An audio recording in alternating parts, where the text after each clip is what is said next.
Jadi yang pertama saya ingin menyampaikan bahwa kami dapat apa namanya Pak istilahnya tadi apresiasi dari KPK karena kami menjalankan apa yang direncana aksikan oleh KPK. Kami menjalankan mulai tahun 2021 sampai 2022 ini. Nah, itu yang pertama. Nanti mungkin Pak Pahala dari KPK akan bisa menambahkan. Nah, dari saya, yang kedua saya ingin menyampaikan mungkin teman-teman ini ada temuan BPK di kami kurang lebih 10.249 KPN penerima bansos sembako yang menurut BPK tidak tepat sasaran karena di sistem administrasi Ditjen Administrasi Umum AHU Kementerian Hukum dan HAM tercatat penerima bansos itu tersebut adalah direksi atau pejabat di perusahaan itu. Nah, padahal kami cek mereka miskin, orangnya miskin. Ada yang cleaning service, ada yang buruh. Nah, mereka tercatat sebagai pengurus atau pejabat di perusahaan itu. Nah, tapi realitasnya mereka miskin gitu. Nah, karena itu kemarin saya sudah ketemu dengan Pak Menteri Kumham. Beliau sudah Bu Risma dibuka. Saya ingin menyampaikan semua pihak saja yang memberikan data untuk harus diteliti dulu siapakah mereka. Jadi ada pihak terkait yang menangani masalah itu sebelum masuk ke Kumham. Nah, itu yang harus diteliti dulu. Karena kalau di kami lah dia tetap orang miskin, dia memang kenyataan cleaning service, ada yang tadi buruh dan sebagainya. Nah, kalau dilepas dia orang miskin gitu. Nah, itu yang pertama. Yang kedua, nah kemudian yang ketiga, jadi saya masuk kan akhir Desember 2020, ya kan? Terus setelah itu BPK menyampaikan bahwa ada beberapa temuan BPK beberapa tahun yang lalu itu yang belum kami tindak lanjuti di Kementerian Sosial. Nah, karena itu saya menindaklanjuti hasil temuan BPK itu. Jadi awalnya saya ngomong sudah aku sampai Pak Jokowi gitu mulai 2019 saya selesaikan. Nggak bisa Bu, ini ada temuan katanya staf saya. Ada 2017, ada 2015 dan terakhir yang saya tangani itu sampai 2004. Terakhir saya nangani sampai 2004. Nah, kemudian jadi saya ingin menyampaikan saat itu kemudian kita ada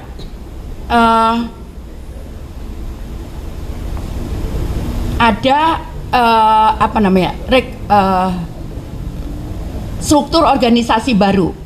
Nah, di dalam struktur organisasi baru itu jadi semula kan kami menyediakan struktur organisasi dengan tujuan untuk penghematan. Nah, sehingga karena kan kita misalkan nangani korban penyalahgunaan nafsa itu jumlahnya ya banyak tapi tidak sebanyak kalau kita nangani orang miskin. Akhirnya kita gabung. Jadi itu ada yang nangani narkoba, ada nangani nangani TKW yang bermasalah, kemudian ada yang nangani misalkan penganiayaan. Nah, itu dengan Permensos 7/22 layanan atensi kita mengamanatkan di balai pun itu multi layanan sehingga kita gabung itu. Nah, sehingga kalau hasil temuan BPK itu pada tahun 2015 sampai 2017 itu ada temuan dari BPK 2015 sampai 2017 tercantum 12 IPWL. IPWL itu singkatannya institusi penerima wajib lapor. Nah, itu ada temuan untuk melunasi ganti rugi. Total temuan dari 12, 4 diantaranya telah melunasi. Jadi 12 itu 4 sudah melunasi, 8 itu belum melunasi. Nilainya saya tidak sebutkan IPWL-nya apa, tapi nilainya itu total temuan itu 1.479.569.600 rupiah. Sudah ditindaklanjuti sebesar 154.713.332. Yang belum terselesaikan atau belum ditindaklanjuti pengembaliannya oleh PPL sebesar 1.324.856.268 rupiah. Jadi kenapa kemudian atas dasar temuan-temuan BPK tadi, kemudian saat ini kita memang masih menangani korban naksa, tapi kita langsung P2P begitu, yang kita gunakan dengan standar seperti datanya seperti DTKS untuk penanganannya. Nah, jadi pada tahun 2022 kita menangani 36.194 juta 12.000 rupiah. Rinciannya dengan SOTK lama, OTK lama, karena perubahannya itu di pertengahan tahun 2022 itu 17.848.616.000. Nah, kemudian SOTK yang baru untuk menangani nafsa dan orang kena HIV/AIDS sekitar anggarannya adalah 18.345.396.000. Demikian. Kira-kira begitu. Terima kasih. Rekan-rekan media yang saya hormati, saya datang sebagai koordinator dari Strategi Nasional Pencegahan Korupsi, di mana ada KPK, Kemdagri, Bappenas, Kemenpan, dan KSP di situ. Dan model kerjanya adalah penetapan rencana aksi dan harus dilakukan oleh kementerian yang terdaftar dalam rencana aksi. Oleh karena itu pada kesempatan yang baik ini gitu, sebenarnya kita justru menyampaikan penghargaan, apresiasi gitu, jadi ada piagamnya gitu ya. Karena kebetulan Bu Menteri lagi hari anti korupsi kemarin datang terlambat gitu, saya bilang nggak usah dikasih, nanti saya aja datang. Jadi penghargaan atas kementerian yang berkontribusi aktif dan responsif terhadap rencana aksi. Rencana aksinya yang ke Kementerian Sosial adalah utilisasi NIK, jadi penggunaan NIK. Jadi rekan-rekan media, kalau kita tahu pelayanan kesehatan, pemerintah menanggung hampir 100 juta orang iurannya ke BPJS, itu datanya datang dari sini. Gitu. Oleh karena itu, udah 5 tahun kita bekerja untuk perbaikan data di sini. Pertama, orang miskin itu paling nggak ada NIK dulu, supaya kita tahu bahwa ini orang ada. Kalau dia meninggal, dia terhapus, kira-kira gitu ya. Jadi kerjasama dengan Kementerian Dalam Negeri kita fasilitasi sehingga sekarang semua DTKS-nya sudah ada NIK. Yang kedua, kita dorong pemerintah daerah, karena ini kewajiban pemerintah daerah nih, mengupdate orang miskinnya. Dulu 6 bulan sekali, sekarang tiap bulan. Itu kita bilang dulu 496 pemerintah daerah tidak pernah mengupdate dari 2015. Nah sekarang dengan momentum kasus di Kemensos, Bu Menteri datang dengan timnya, kita pikir akselerasinya patut kita apresiasi. Karena sekarang updating itu berjalan baik, tidak sempurna. Jadi jangan cerita ini 1-2 ada kurang, pasti. Tapi paling nggak daerah sekarang sudah tahu bahwa saya berkewajiban untuk melaporkan orang miskin atau orang yang sudah tidak miskin. Kan itu bergerak dia. Atau orang, kalau yang dia pindah, dia meninggal, itu dari Kemdagri datanya. Jadi data di Bu Risma ini akan berubah otomatis kalau ada kita sebut perubahan-perubahan dari Kemdagri. Tapi dari daerah akan merubah siapa yang miskin, siapa yang tidak. Dari situ dipindahkan dia ke Kementerian Kesehatan untuk diberikan anggaran 25.000 satu orang gitu ya, baru pindah ke BPJS Kesehatan untuk uangnya. Jadi kita memastikan itu berjalan supaya pelayanan kesehatan di tingkat masyarakat bisa berjalan untuk penerima bantuan iuran. Yang kita bilang dasarnya dari Kemsos, pindah ke Kemenkes, lantas ke BPJS. Nah, belajar dari kasus itu, yang kedua sekarang kita dorong juga DTKS menjadi rujukan bagi semua program subsidi pemerintah. Jadi mungkin rekan-rekan media tahu Melon gitu ya, itu kan sebenarnya ditujukan untuk orang miskin dan UKM. Itu 125 triliun sekarang subsidinya. Kita ingin meyakinkan ini nyampe ke orang yang dituju, miskin dan UKM. Nah, kita bilang sama Bu Risma, Bu, ini DTKS akan jadi sumber data yang penting buat subsidi-subsidi yang dikeluarkan pemerintah, antara lain Melon. Yang kedua, kalau contohnya rekan-rekan media tahu, tarif listrik kita buat 450 watt dan 900 watt itu tarif yang disubsidi. Sekitar 25 triliun dibayar ke PLN. Nah, PLN sendiri keberatan. Saya ngapain ngurus orang miskin nggak miskin dengan tarifnya beda. Nah, kita bilang sekarang sama PLN, bikin semua data pelanggannya ber-NIK, NIK-nya bawa ke tempat Bu Risma, nanti dipadankan. Apakah NIK yang pelanggan PLN ini masuk NIK yang di DTKS? Kalau masuk berarti ini orang miskin. Benar dikasih. Tapi kalau dia tidak masuk, jangan dikasih subsidi. Jadi kita belajar dari kalau kuat DTKS-nya, program-program pemerintah termasuk subsidi bisa tepat sasaran. Kira-kira itu, jadi sekarang kami datang ke Kemsos untuk melihat ada enggak problem lain untuk DTKS. Bu Risma cerita ternyata PBI-nya mau dikembangkan jadi mengcover bukan hanya orang miskin tapi untuk difabel dan orang dengan gangguan jiwa. Nah, ini kan kalau Bu Menteri bilang orang dengan gangguan jiwa jangan ditanya NIK-nya berapa. Kalau dia bisa jawab berarti bukan, dia nggak termasuk. Nah, yang begitu-begitu kita pikir jumlahnya pasti jadi lebih dari 100 juta ya Bu ya, 100. Ya. Nah, itu kita akan pastikan. Jadi sekali lagi program pemerintah yang baik ini jangan sampai uangnya salah sasaran. Salah satunya dengan data yang baik di DTKS dan kerjasama dengan Kemdagri untuk NIK. Jadi 2023 ini kita berencana untuk menjadikan DTKS rujukan semua program pemerintah yang ditujukan kepada orang miskin. Jadi biar pakai data DTKS saja. Sambil daerah juga terus memelihara datanya gitu. Jadi kalau ada kekurangan pasti ada kekurangannya. Tapi kita bilang kita pakai satu data ini. Nah, kita datang Bu Risma tolong diatur juga mekanismenya di Kemsos. Kalau kementerian lain mau ngelihat data orang miskin tuh kayak apa? Karena data ini tidak boleh juga dipakai sembarangan, ada keamanannya, ada perubahannya, segala macam gitu.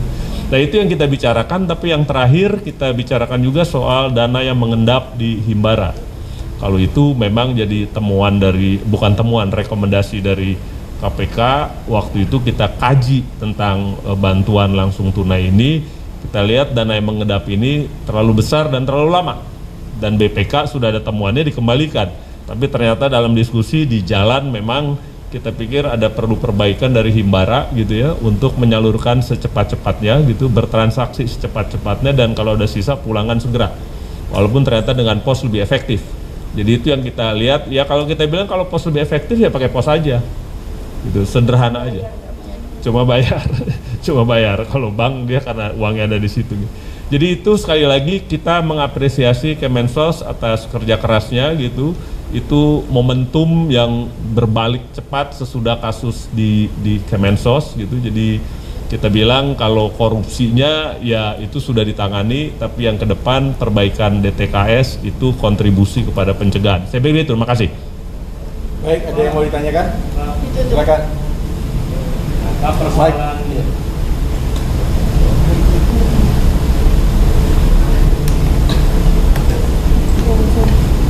Ya, bisa.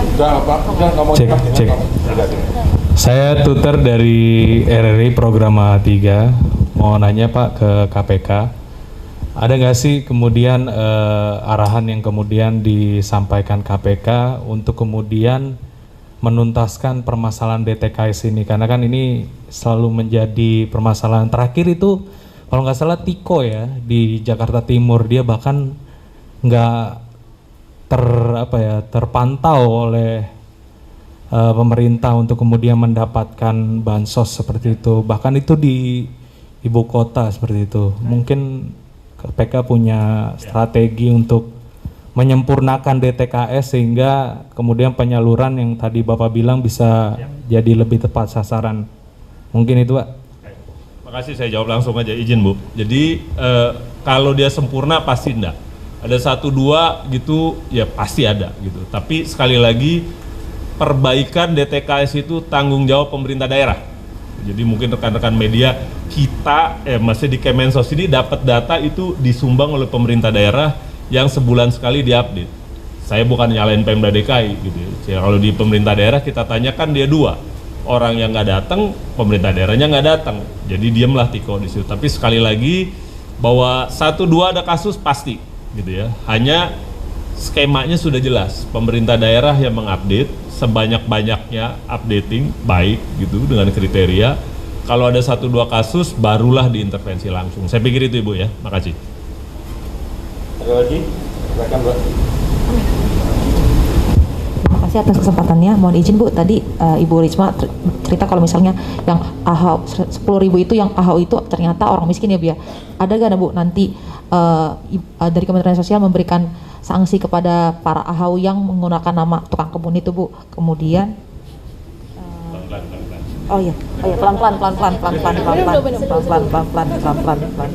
Mohon izin Pak, tadi bilang katanya ada dana mengendap di Himbar, itu totalnya berapa kalau boleh tahu? Dan tadi Ibu bilang kalau untuk pos PT Pos itu kan efektif tapi bayar. Menurut Ibu untuk mengendap itu dengan PT Pos itu beda jauh atau enggak gitu Bu? Jadi lebih efektif yang mana? Nah, kemudian tadi Bapak juga cerita kalau misalnya satu lagi PBI itu kan disabel tadi ada 100 juta dipastikan, itu berarti total yang mendapatkan difabel yang mendapatkan BPJS 100 juta. Oh, belum. Oke. Terima kasih. Ya, jadi saya terus terang juga akan kenceng gitu. Tapi kan saya tidak ada hubungan, kami Kemensos tidak ada hubungan dengan perusahaan itu. Karena di dalam di dalam struktur pendataan kami sebetulnya berangkatnya dari orang miskin. Jadi kemarin saya pikir udah ini kita berikan shock untuk juga hati-hati gitu. Untuk penerima itu hati-hati, kalau dia ditawari, kita nggak mungkin kan kalau ada penawaran kemudian seseorang buat perusahaan. Udah saya sampaikan kemarin keputusan kita harus berikan shock terapi, kita akan cut. Kita akan cut. Nah, mereka nanti kalau menyampaikan, oh saya masih miskin, silahkan nanti komplain ke kita akan evaluasi. Kami juga harus bicara dengan APH, aparat penegak hukum dan perguruan tinggi. Seperti ini case-nya bagaimana begitu. Karena saya sampaikan kalau kemudian kita, oh enggak apa-apa ini memang miskin begitu. Data dari kami kan, tapi kan enggak bisa. Supaya semua sekarang belajar untuk bagaimana mempertanggungjawabkan apa yang kita kerjakan begitu. Seperti itu. Kita akan cut itu. Ya. Terus kemudian yang kedua apa tadi? Endapan di bank. Saya nggak ngomong deh. Ya. Sorry, saya yang ngomong Pak. Tanya BPK saja. Ya, tanya BPK saja. Ya. Nah, yang jelas kami juga nggak ada anggaran untuk sekarang ini untuk PT Pos karena itu kemarin kita hanya yang anggarannya itu yang di atas gunung itu, kemudian yang orang sakit, kemudian yang daerah terpencil. Jadi contohnya misalkan di Aceh ada Aceh Jaya ya, itu dia harus menggunakan perahu kalau ke sana. Kalau ngambil ke lewat ATM atau bank itu dia harus ngambil perahu yang ongkosnya jauh lebih besar dibandingkan bansos itu. Nah itu sekarang kita gunakan PT Pos kalau yang seperti itu. Kemudian daerah-daerah terpencil, daerah di dalam hutan, di daerah atas gunung, kemudian di daerah-daerah perbatasan itu kita baru lewat pos, itu kita ada anggarannya. Tapi kalau untuk yang lain nggak ada, kami nggak ada anggarannya. Seperti itu. Terus apa lagi? Yang PBI itu belum. Jadi kita lagi sedang proses. Kita juga minta daerah untuk data, karena ada yang kemudian kita seperti kalau teman-teman tahu kita waktu hari disabilitas kita melakukan perekaman untuk orang-orang yang orang dengan gangguan jiwa gitu ya. Itu kita lakukan perekaman. Nah, ada yang memang kita bisa cari datanya.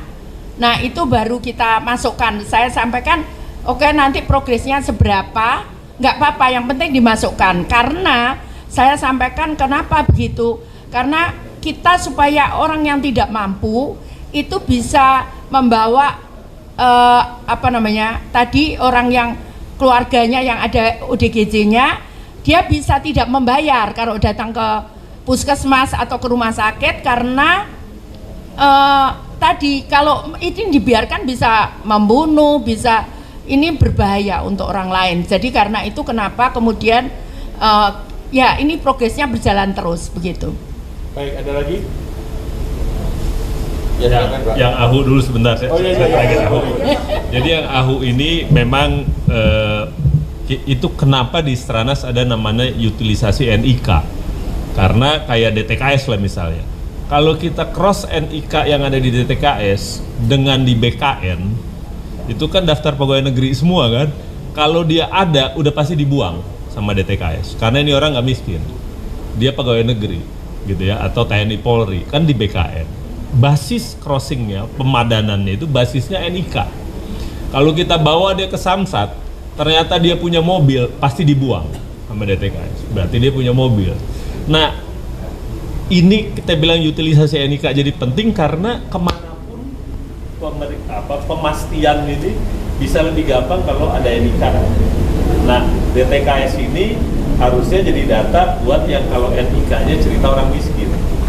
Nah, waktu ke aku itu kan pendaftaran perusahaan, rupanya yang pinjem KTP segala macam di oke. Sekarang kecemplung lah di AHU nama-nama yang kalau di DTKS ada. Menurut kami yang akan ke AHU minta diperbaiki karena memang ada program kita di sana bahwa nama-nama yang dimasukkan ini nggak terverifikasi. Jadi kalau ada kenapa-napa perusahaannya tanggung jawabnya dikejar, ini orang ternyata hanya orang yang bukan menjalankan perusahaan. Gitu. Jadi ke AHU ya, jangan di sini gitu. Kalau di sini sih selama dia miskin ya sudah gitu kan. Soal namanya KTP-nya dipakai di sana ya, tapi dimungkinkan pemadanan itu karena ada NIK. Makanya kita mendorong pakai NIK. Sama kita bilang kalau penerima melon orang miskin ada NIK-nya. Kalau ada NIK-nya ada di DTKS, baru dia terima melon, misalnya begitu. Atau yang listrik juga kalau ada NIK-nya dicocokkan ke DTKS. Jadi DTKS itu pencocokan kedua untuk kriteria orang miskin. Saya pikir itu Bu ya. Baik. Mungkin Ada saya lagi? bisa tambahkan Ya, silakan. sebentar ya. Jadi kemarin kan juga ada temuan PNS. Nah terus Mic-nya mati. Mic-nya mati terus. Nggak kedengeran ya? Oh ini ya.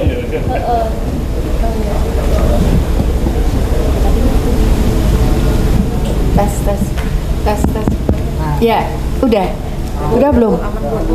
Ya, jadi PNS. Kemudian kan kami peringati daerah kan bahwa ini PNS kenapa terima terima bansos. Ternyata mereka protes ke saya, Bu ini bukan PNS, dia apa sih aparat apa sih yang Honda begitu loh, honorer. Terus saya kemarin diskusi dengan staf, kalau Honda kenapa terhadap di BKN? Sudah, kalau mau komplain silakan komplain ke saya, datanya ke saya, nanti kita cek, saya akan komunikasi dengan BKN seperti itu. Jadi tapi bahwa memang saya selalu sampaikan kita harus belajar gitu. Tadi Pak Pahala ngomong bukan di kita, tapi saya harus disiplin gitu. Kita cut dulu. Nah nanti kalau komplain ya silakan komplain ke kami gitu. Nanti baru kita. Jadi saya cut dulu gitu. Pokoknya kita cut dulu. Sepanjang kita tahu kita cut. Nanti baru oke, kalau ada verifikasi kita verifikasi begitu. Baik. Terakhir ya, silakan Mbak. Bu, tanya tentang yang bansos lansia ini kan masih diteruskan. Ini kan rawan juga untuk korupsi karena kan bantuan permakanan itu loh Bu. Tapi kenyataannya di lapangan juga itu rawan korupsi karena dititipkan ke perangkat ya Bu ya. Nah ini bagaimana, dan juga tentang temuan dugaan bansos DKI Bu, yang beras busuk di gudang Perumda itu Beras busuk apa? iya, ada 1000 ton atau dugaan korupsinya 2,85 triliun. Mungkin ada Di mana? Di Perumda di DKI, Bu. Merunda. Iya. Merunda. Berasnya busuk. Iya, busuk dan kuning. Beras. Kita nggak pernah ngasih beras. Pemda mungkin. Bantuannya Pemda berarti. Ya, aku nggak bisa jawab ya, Mbak. Ya, Kita nggak pernah ngasih beras selama 2 tahun ini. Kita tidak kasih beras ke masyarakat. dari KPK mungkin apakah ada tindakannya? Ya, dari kami. Belum dilihat. Nanti kita ke Pemda. Ini sebagai Stranas ke sini ya.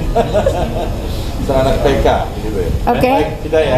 Jadi yang permakanan lansia itu kita titipkan bukan perangkat, Mbak, kepok mas, kelompok masyarakat yang dibentuk oleh ya memang petugas. Perangkat itu bisa kelurahan, tapi uangnya itu kepok mas, bukan ke perangkat, begitu ya. Oke. Terakhir ya.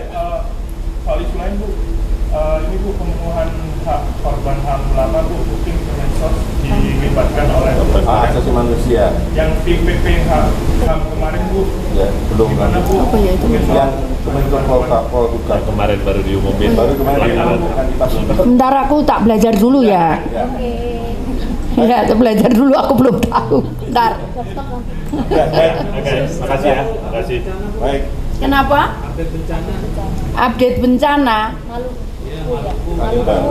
Ya, enggak, kita udah memberikan bantuan ke sana. Saya nggak tidur itu semalam. Aduh, habis ini ada kesalahan juga di comment center itu. Tiap menit itu masuk terus. Gempa ini Tanimbar, kok ini gempa banyak sekali, ternyata apa namanya ada kesalahan teknis gitu. Nah, tapi staff kita udah di sana. Mungkin mungkin lagi apa namanya lagi reportnya, tapi sudah ke sana. Tapi kami punya foto-fotonya. Kerusakannya tidak semasif apa di Cianjur. Memang ada kerusakan, tapi tidak separah Cianjur. Kita ada dan sementara belum ada pengungsian karena ada beberapa rumah gitu. Jadi belum masif gitu. Maksudnya tidak separah Cianjur, tapi kita belum dapat report dari sana. Tapi yang jelas pagi itu juga kita berangkat. Jadi itu kejadiannya sekitar jam 12 malam. Pagi jam 4 karena yang berangkat dari Papua, dia sudah berangkat menuju ke lokasi. Artinya baru petugas saja yang dikirim bantuan. Bantuannya udah dia bawa. Petugas saja kalau nggak bawa bantuan diusir nanti ya kan. Aku pernah soalnya diusir, nggak bawa bantuan. Jadi memang harus bawa, itu harus melekat gitu. Petugas itu datang harus bawa bantuan. Misalnya apa sih Bu bisa boleh sampaikan mungkin? Ya kita bawa makanan siap saji, kita bawa makanan anak, terus ada tenda untuk mereka sementara. Udah ada laporan? Coba cek, ada laporan belum? Itu standarnya. Kemudian kasur itu standar apa kita bantuan, tapi nanti saya kasih reportnya lah ya. Belum tadi ya, terakhir terus. Terakhir banget. Jadi ini pengen minta imbauan dari Kementerian Sosial aja, soalnya belakangan ini ada aktivitas di media sosial itu orang tua mengemis lewat TikTok gitu Bu, dengan cara jebur mandi lumpur kayak gitu loh. Apa? Itu kan kasihan. Mandi lumpur. Ngemis online Bu, ngemis online. Ngemis online di TikTok Bu. Iya, jadi itu diorganisasi oleh orang tua Bu, disuruh mandi-mandi gitu Bu, malam-malam. Malam-malam live terus nanti kasih duit Bu, Iya, online Bu, kasihan Bu. Itu tempatnya di Lombok Bu. Wah, itu bisa ditangkap polisi itu. Yang apa namanya itu memperalat apa? Ya itu bisa memperkerjakan. Itu bisa ditangkap polisi, itu ada kayaknya undang-undangnya itu. Untuk eksploitasi kan namanya. Ya, itu bisa ditangkap polisi itu. Mana? Udah, sorry. Saya baca ya yang udah diterima. Makanan siap saji 4.000 paket, makanan anak 1.000 paket, lauk pauk siap saji 3.000 paket, bumbu nasi goreng 500, kasur 200, tenda gulung 100, tenda serbaguna 2 unit, tenda keluarga 20, selimut 1000, sandang bayi 500, sandang dewasa 200, kitwear 300. Jadi sudah dikirim tanggal 23. Ya, terus dari Papua tanggal 12 ya? Tambahannya ya. Tambahannya 12 Januari. Oh iya, ini sudah ini. Ini loh fotonya. Ini dari gudang Maluku ya. Iya wes piye iki? Gimana caranya? Ya. Nanti di-share di situ lah ya. Iya, Pak Roma. Yang 23 itu bantuan kemana, Bu? Ke sana. Enggak. Oh, enggak, itu dikirim ke Papua, terus sekarang dikirim ke Tanimbar, tambahannya itu. Nah, kan lewat Papua dulu, kami punya gudangnya di Papua. Terus nanti dari Papua kayak yang sekarang ini, yang nanti foto-foto ini yang ngirim dari Papua. Jadi kayak saya misalkan saya mau bantu di Kendari, itu berangkatnya dari gudang Makassar, itu. Jadi bukan karena kami nggak punya misalkan seperti itu. Kayak misalkan saya bantu Cianjur, gudangnya dari Bekasi, gudang kami di Bekasi. Kami nggak punya di Cianjur gitu. Seperti itu kira-kira. Ya. Bu, yang tadi Bu, yang tadi Apa? komis online tuh di TikTok Bu. Dari Kemensos Bu, komis di TikTok Bu. Gayur-gayur air Bu. Bakal kerjasama. Ya sudah, nanti tak surati aja lah. Ya, tak apa? Waduh, soalnya Kerja sama apa enggak? Sudah ditanya sama Gua Mabaji. sama? Latar belakangnya kemiskinan Bu. Lagi di assessment. Ya, Gua Mamaji itu apa? Anu di mana? Sentra kita di mana? Di Goa. Ya. Ya, kami sudah tindak lanjuti. Biasanya kalau ada media scanning, ada masalah itu kami langsung tindak lanjuti. Jadi begini, saya boleh ngomong ya? Pak, mohon maaf ya Pak. Jadi begini, anak-anakku semuanya, tidak ada sesuatu di dunia pun itu kita mendapatkan sesuatu dengan cuma-cuma. Tidak ada. Karena itu kenapa kalian sekolah? Kenapa kita harus belajar? Itu adalah untuk kita bisa mendapatkan sesuatu itu, untuk kita bisa mencapai cita-cita itu. Jadi karena itu sekali lagi saya, anak-anakku semuanya, kalau kita pengen mendapatkan sesuatu, kita harus kerja keras, bukan dengan cara merugikan orang lain. Kita tidak boleh mengambil hak kita, apalagi sampai membunuh. Nggak boleh mengambil saja barang kita yang bukan hak kita, itu nggak boleh. Itu di dalam agama maupun di dalam kita hubungannya dengan manusia tidak boleh. Karena mungkin yang kita ambil barang itu mereka mendapatkannya dengan kerja keras. Misalkan teman kalian bawa handphone, kalian pingin, kalian ambil, itu nggak boleh. Kenapa? Karena mungkin handphone itu dia dapatnya tuh dengan susah payah, orang tuanya dengan kerja keras dan sebagainya. Jadi itu nggak boleh. Ada hak kita, ada hak orang lain. Kita tidak boleh kemudian mengambil hak orang itu dengan kemudian kita menyakiti, mengambil dengan paksa, bahkan membunuh. Tidak boleh anakku. Kalian bisa raih semuanya itu dengan kerja keras. Kalian belajar yang rajin. Bisa, siapa ngomong saya mahasiswa dengan bekerja? Siapa ngomong gak bisa? Bisa anak-anakku. Jangan ada yang terulang lagi seperti itu. Karena itu kalian akan rugi, kalian akan berhadapan dengan hukum. Kalian akan melakukan meskipun mungkin usia kalian belum masuk di, tapi kalian tidak boleh keluar. Kalian akan wajib lapor. Kalian tidak bisa sekolah karena itu. Kalian tidak bisa bermain dengan teman kalian. Karena itu anak-anakku, sekali lagi, ayo kita raih semua itu dengan kerja keras. Kita diberi Tuhan tangan, kita diberikan Tuhan kaki, kita diberikan Tuhan mata, kita diberikan mulut, telinga. Itu gunanya untuk bekerja keras, bukan mengambil hak orang lain yang bukan hak kita. Terima kasih. Baik, terima kasih Bu ya. Terima kasih.